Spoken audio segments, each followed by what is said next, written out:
What is this awakening? Why does the Bible talk so much about awakening? Wake up, arise, shine. It talks about there is a kingdom inside of you. There is something beyond the physical. That is what religion does. When God wanted us to awaken to reality, religion found a way of giving us a pacifier, something to make us feel like we are still spiritual and yet not awakening up. You realize that sin, death, and Satan are defeated powers. They may rule, but they have no authority over you anymore. You see through their illusion.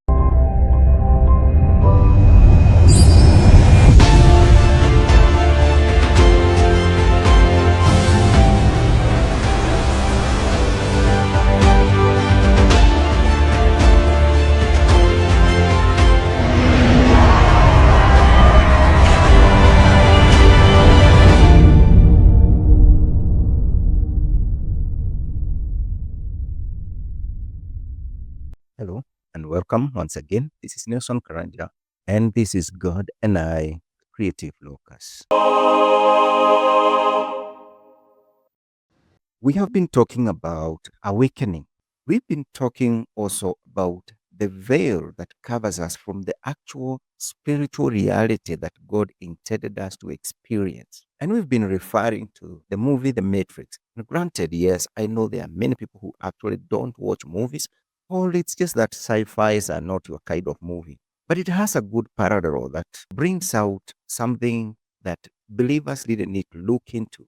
What is this awakening? Why does the Bible talk so much about awakening? Wake up, arise, shine. It talks about there is a kingdom inside of you. There is something beyond the physical. Up until Neo awakened in that particular movie, and forgive me if you actually are not a fan of movies, when Neo wakes up, he's hesitant, just like anybody who wakes up from sleep. When you wake up, you are a little fuzzy, you are a little confused, you still trying to come into consciousness, trying to understand your surroundings. That is what happens when we wake up. Neo is fast, skilled, even impressive, but still very unsure.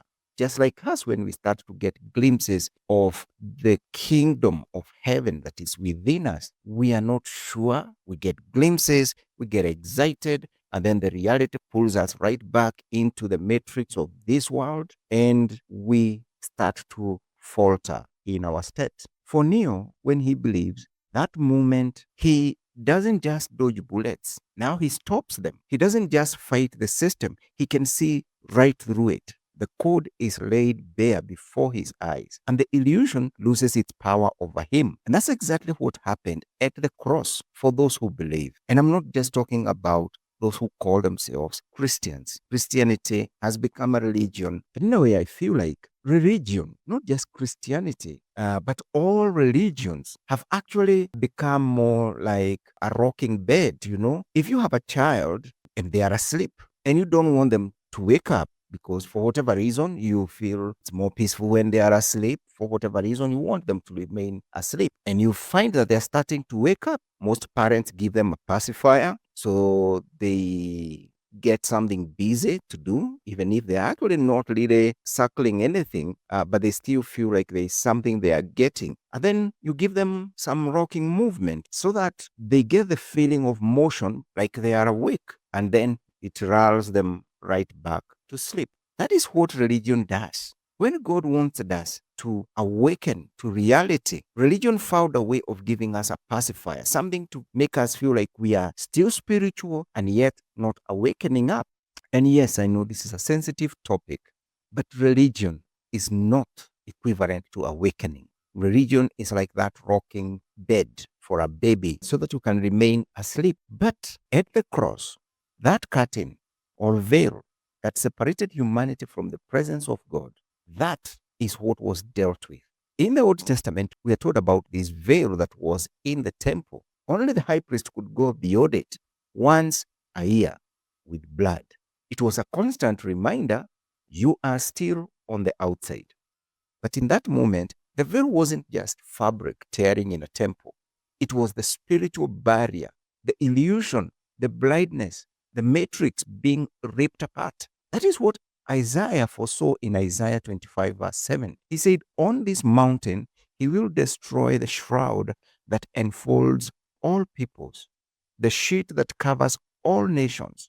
This is what was fulfilled in Christ. And Paul puts it this way: whenever anyone turns to the Lord, the veil is taken away. That is in 2 Corinthians chapter 3, verse 16. The God of this world has blinded the minds of the unbelievers to keep them from seeing the light of the gospel. In Christ, the blindness is gone. The light breaks through. You don't just get glimpses anymore. You see reality for what it is. Like Neo in that final battle. Suddenly, the code is visible. You realize that sin, death, and Satan are defeated powers. They may rule, but they have no authority over you anymore. You see through their illusion. That is what true awakening is. Not self-help, not chasing mystical experiences, but turning to Jesus and having the veil permanently removed. The resurrection seals it. The one who died came back in power, proving that life is greater than death, truth greater than lies, and light greater than darkness. And for those who believe, the awakening begins. We begin to awake to a new reality, a new identity. And you start to get dissatisfied with the physical reality and you start to break through. You start to awaken. And I know that as we journey in this world, that hunger must be addressed, unless, of course, you allow the systems of this world, wherever you are, whether it's the culture that gives you a moral code that makes you feel you are okay, whether it's a religion that makes you feel I am spiritual, whatever it is, that matrix is keeping you from awaking to the reality of your divinity, and you need to pay attention to it. Until next time, this is Nelson Karanja for God and I, the Creative Locus.